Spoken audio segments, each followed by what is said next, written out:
셀트리온이 캐나다 보건청에 자가 면역질환 치료제 램시마 SC의 허가 신청을 완료했다. 이 소식에 셀트리온 주가가 급등세인데 캐나다 보건청이 허가를 승인하게 되면 셀트리온에는 어떤 변화를 줄까? 그리고 셀트리온 3사 합병설을 서성진 회장이 직접 언급하기도 했는데 과연 연내 합병이 성사될 가능성은 얼마나 될까? 셀트리온을 둘러싼 이슈를 자세히 살펴보는 시간 마련했다. 셀트리온 그룹주들의 상승세가 최근 나타나지고 있습니다. 약간 심상치 않다라고 해석하시는 분들도 있는데요. 오늘은 셀트리온이 램시마 SC를 이제 캐나다에 허가 신청을 했다는 소식 때문에 또 장중에 3% 넘게 강세를 보이기도 했습니다. 합병 이슈도 갖고 있는 그룹이잖아요. 자세하게 살펴보도록 할게요. 프라임스탁 정태근 팀장과 함께합니다. 안녕하세요. 네, 반갑습니다. 네, 반갑습니다. 지금 셀트리온이 한 2%대 상승세를 보여주고 있고요. 셀트리온 헬스케어의 경우에는 상승폭이 더 큰 상황, 한 4.2% 오르고 있는데 최근에 종목 토론실 방에서 셀트리온을 두고 많은 분들이 좀 긍정적으로 보시는 것 같더라고요. 저희가 좀 의견 몇 가지를 추려봤는데 보면서 이야기, 궁금증 하나씩 한번 해소를 해보도록 하죠. 우선 오늘 주가 상승의 그 배경에 대해서는 많은 분들이 램시마 SC 캐나다 신청에 대해서 주목을 하고 있는 것 같습니다.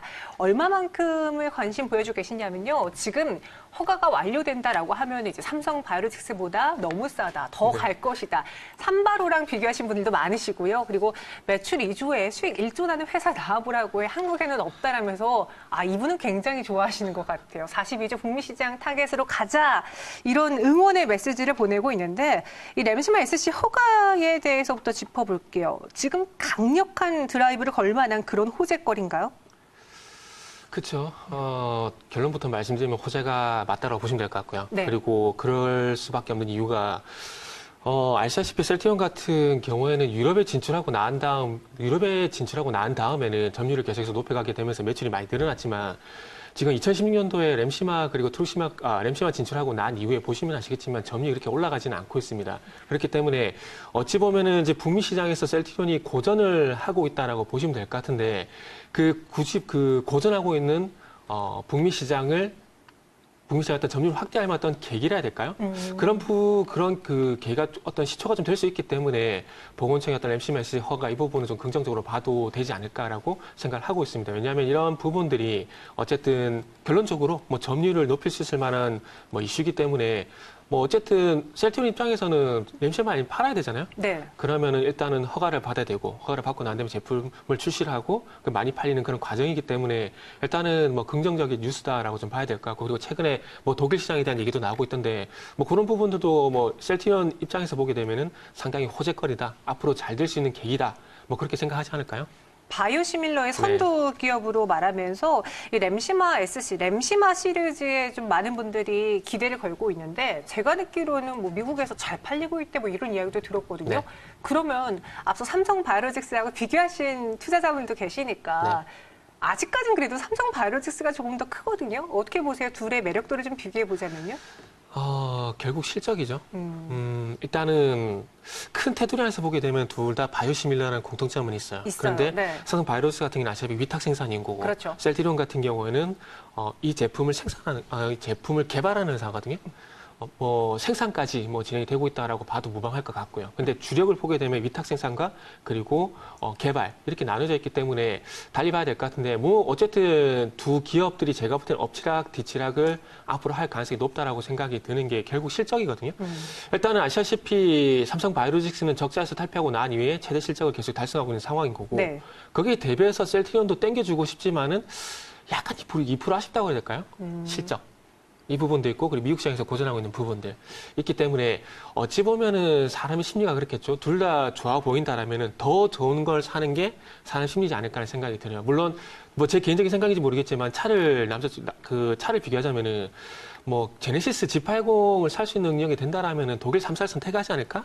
라는 생각을 한번 해보게 된다라면은 너무나 당연하다 봐야 될 것 같아요. 그래서 일단은 삼성 바이오로직스가 먼저 치고 나오고 있지만은 자막에도 나가듯이 셀트리온이 미국 시장에서 앞으로 점유율을 확대해 나가게 된다라면은 삼성 바이오로직스의 어떤 절차를 밟을 가능성이 상당히 높다라고 생각을 하고 있고요. 그리고 지금 올해 들어와서 셀트리온이 좋아진 건 아니고요. 예를 들면은 작년 9월 달에 그 셀트리온을 바라보는 시선이 시장에서 바라보는 시선입니다. 제 시선이 아니고요. 시장에서 바라보는 시선이 좀 많이 바뀌었는데 무슨 얘기냐면은 작년 7월 달에 셀트리온이었던 수주 소식이 있었거든요. 근데 그때는 그닥 그렇게 시장에 주목을 하진 않았었어요. 그런데 9월 달에 셀트리온이 수주 소식이 있었는데 그때는 시장에서 되게 조명을 하더라고요. 근데 이 얘기를 왜 드리냐면은 결국 우리는 퍼스트 무버가 될 수는 없거든요. 퍼스트 네. 무버는 외국인과 기관이 될 수밖에 없어요. 그럼 우리는 거기서 잘 해야 될 부분은 패스트 팔로우 전략, 따라가는 전략이 잘 돼야 되는데, 그러니까 어찌 보면 종목을 보는 시선이 이게 퍼스트 무버들이었던 시선이 많이 바뀌었다라는 거죠. 그래서 그런 것들을 캐치를 잘 해야 되는 거고, 그리고 그때 이후부터는 셀트리온도 그렇고, 셀트리온 헬스케어도 그렇고, 삼성 바이오도 그렇고, 바이오 전반적으로 봤을 때 제가 잘 가고 있다라고 저는 봐져요.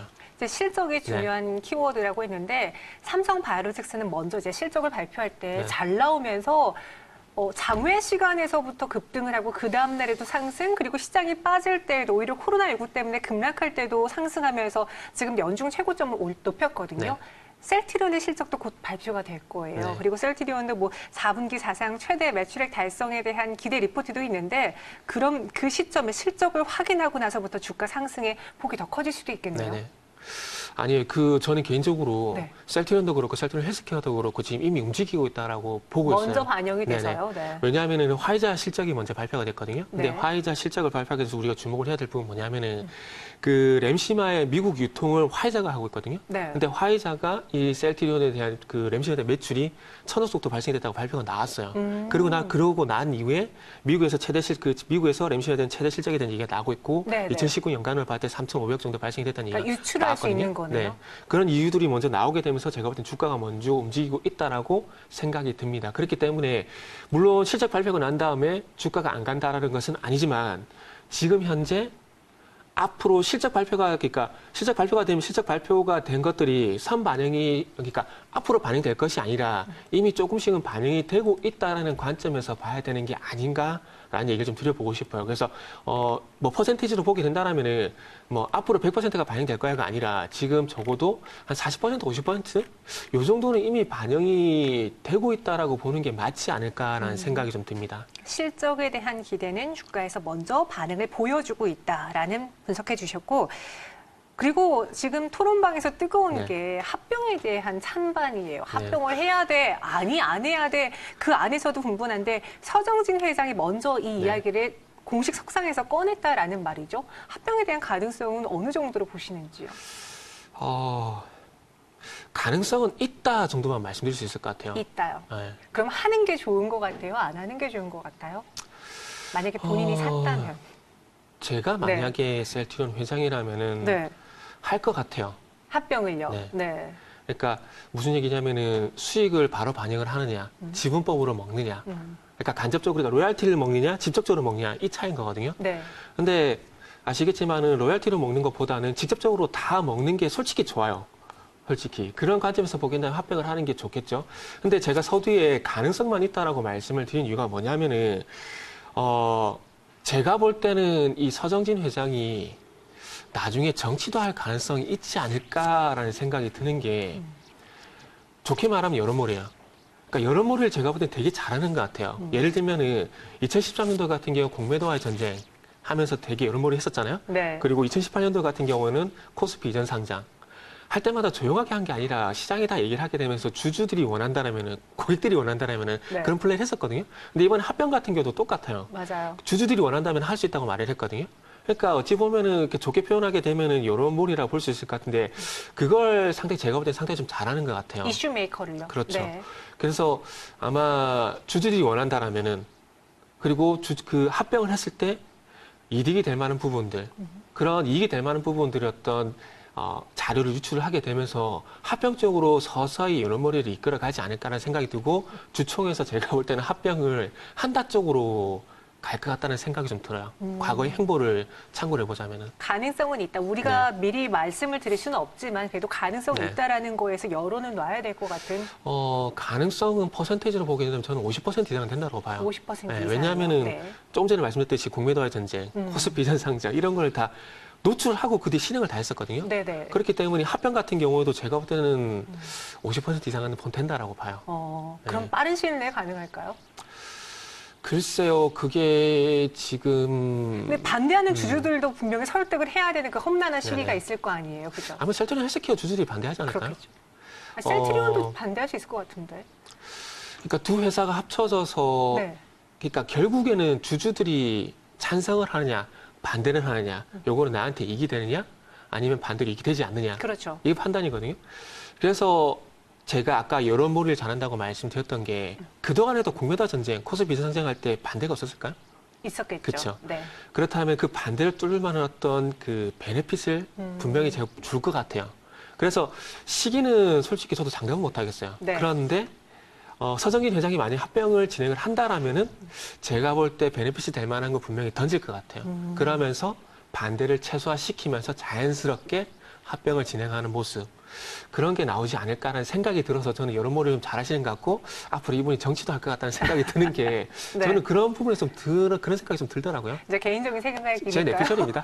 네, 그리고 토론방에 이러한 합병과 관련한 궁금증도 많았지만 반대로 가장 걱정했던 건 공매도예요. 네네. 공매도 매번 그 잔고 보시는 분들 그리고 쇼커버링에 대한 가능성도 지금 거론하고 있는데 그 부분에 대해서는 투자자분들이 걱정할 만한 정도인가요? 아닌가요? 최근에 큰 변화가 없다라는 걸 보게 되면은 네. 걱정을 안 하셔도 될 것 같아요. 2월 10일 기준으로 봤을 때 상장 주식수가 셀트리온 같은 경우에 1억 2,833만 주거든요. 네. 그런데 공매도 잔고가 1,235만 주 가량 정도 됩니다. 여기서 늘었다가 줄었다 계속 반복이 되고 있는데 전체적으로 봤을 때 전체 주식 비중에서 9.6%가량이 되거든요. 근데 이 9.5% 전에서 거의 큰 변화가 없어요. 네. 그러면 걱정해도 걱정 안 하셔도 될 만한 정도 수준을 보시면 될 것 같고 그리고 이게 최근 한 달 최근 일주일 최근 한 달이 아니라 최근 6개월 정도 기준을 봤을 때 9.5%에서 큰 변화가 없는 상황이기 때문에 앞으로는 모르겠어요. 앞으로는 모르겠는데 2월 10일 기준으로 봤을 때는 크게 걱정할 정도 수준은 아니다. 라고 보시면 될 것 같습니다. 마지막으로 셀트리온에 네. 남은 호재, 악재 그리고 투자자분들을 위한 전략 세워주시죠. 저는 개인적으로 그 중간에 질문에서 말씀드렸듯이 네. 셀트리온을 바라보는 시선이 작년 9월달 저는 바뀌었다고 생각이 들어요. 네. 그러면서 그 9월달 기점으로 보게 되면은 셀트리온을 제외를 하더라도 전반적으로 그 대형 바이오제약이랄까요? 대형 바이오제 섹터 같은 경우에 크게 현재 상승이 진행되고 있는 상황이거든요.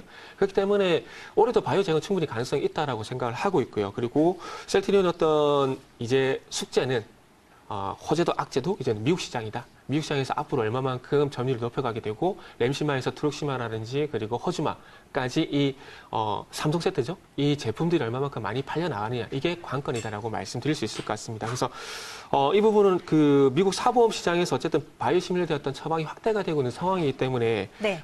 긍정적으로 보고 있고요. 그리고 최소한 전 한 25만 원 정도까지는 가지 않을까? 라는 그런 기분 좋은 생각을 좀 해봤습니다. 네, 지금은 걱정하는 상황보다는 기대해 볼 만한 것들이 많다. 25만 원대까지 셀트리온의 주가 상승도 예측을 해보았습니다. 지금까지 정태근 팀장과 함께했어요. 고맙습니다.